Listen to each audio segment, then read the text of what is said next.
Good morning and happy Sunday. I wanted to come on and do a Soapbox Sunday video for something that I'm super passionate about, and I want to talk to you guys today about resume and brag sheets and also internships and job shadowing. So for those of you who don't already know, my book Things I Wish Someone Had Told Me Before I Started College is about all of my lessons learned in college.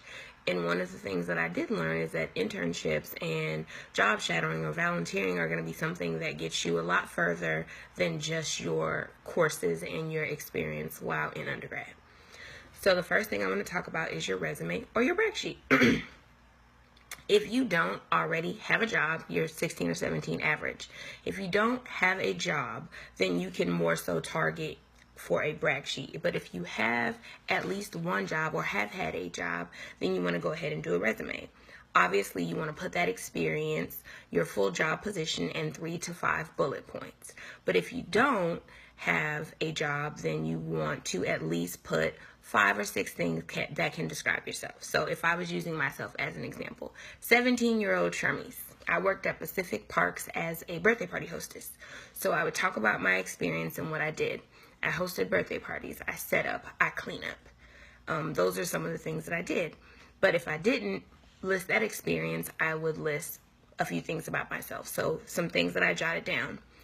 Very well organized, detail-oriented, great interpersonal skills, hardworking, and diligent. So I'm kind of trying to sell myself or at least describe some of my skills and or qualities.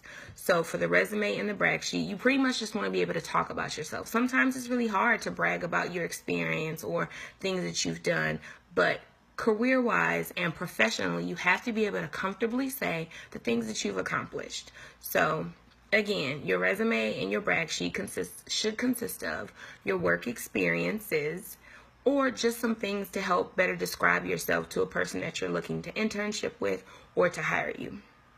Some other things that you want to add are any of your honors or distinctions or accomplishments.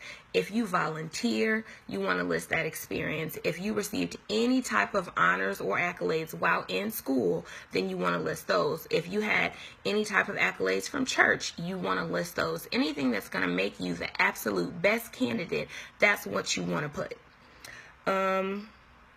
And you just want to show that you're involved in the community. If you've got any type of award or anything of that nature, you want to put it on your resume and or your brag sheet. So that's what I have right there. And then the internship or job shadowing. For me, I didn't do any of that in college. I literally just went to school. So I want to encourage you all to do the complete opposite. Before you even get to college, you can volunteer, you can job shadow, and you can attempt to attain an internship. So we've already talked about the resume and the brag sheet. So let's talk about things that you can do to better prepare yourself for your career. Okay. So we've created a resume and a brag sheet, and you have a specific career that you're interested in. I'm going to use medical because my husband and I just had a conversation about that. So you're interested in being a pharmacy technician. You take your resume and your brag sheet to your local pharmacy. You ask to speak to the manager. Hey, I am looking to do A, B, and C. Could I potentially job shadow? Do you guys take internships? Could I possibly volunteer after hours? Not after hours, excuse me, after school. My husband told me that some students come to Aiken Regional after they finish school and they volunteer for a couple of hours. Think about how much further that's going to put them experience-wise than other candidates. So if you can, go to wherever you're looking for that profession and see if you can job shadow or internship or volunteer. Any type of experience that you can get that can put you in a different category than other candidates, that's what you want to do. So for me, I majored in not radio, TV, film. I wish I majored in radio, TV, film. I actually majored in public relations. But my dream was radio, TV, film. Okay, so if that's what I wanted to do, I would go maybe to my local radio station or to the local TV station and just talk to the managers and see what I can do. There's something to be said about a young person that is taking their education seriously as well as their future career and or profession. And just to backtrack a little bit, when you do go to talk to managers of different businesses, you want to consider your attire. So a lot of, young people don't necessarily have professional attire. You need a collared shirt, a polo, a nice blouse, preferably a blazer, but if you don't, I'm going to suggest this, and I hope that you're open-minded to it. Go to the Goodwill, go to Salvation Army. You only spend a couple of bucks, put it in the dry cleaners, toss it in the washer, and, iron it up real crispy, and boom, you have a professional look. There's tons of button-downs and gently used polos and or blazers at your local Goodwill, and it will make you look professional. Don't go into an establishment looking super cash. You want to ensure that you at least are putting out something professional. Again, it's something to be said about a young person that comes in and they have their resume and their brag sheet and they're shaking hands and they're asking questions about their future. If you do that, someone is going to take notice and allow you the resources and opportunities that are going to put you in a different bracket than some of your peers and set you up professionally even before you get to college. So,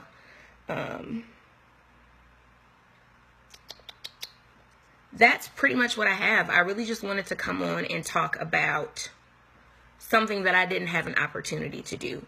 I didn't have a resume. I definitely didn't know how to brag about myself, and I didn't intern in my current major. And one thing about job shadowing, if you're interested in something, sometimes you don't know the inner workings of it. Job shadowing a professional in the field that you're interested in could change your whole perspective and may shift your interest elsewhere. So I want to encourage everyone, not everyone, but I want to encourage our youth that are preparing for college and higher education to look into creating a resume and or a brag sheet and kind of just draft something up so that when you do decide to get a job, or when you are looking to do an internship or try to have a volunteer experience, that you have something tangible in front of you. And then just look at your exterior. Perception is reality. So again, there's something to be said about a young person who is pursuing higher education, taking their education seriously, and really looking to get that experience and exposure career-wise. I hope that this video was somewhat informative, and I hope that you'll share it with a young person that's preparing for college. If you have any questions or you want to keep the conversation going, please comment below or message me. It's so important that we prepare ourselves, and it's so important that we have these kind of conversations prior to getting ready for college. I felt like a duck out of water, and I want to work as hard as I can to provide as much information as possible to those that are in the same shoes as I was when I was 17 years old. So thank you for watching. Again, please like and share, and have a great day.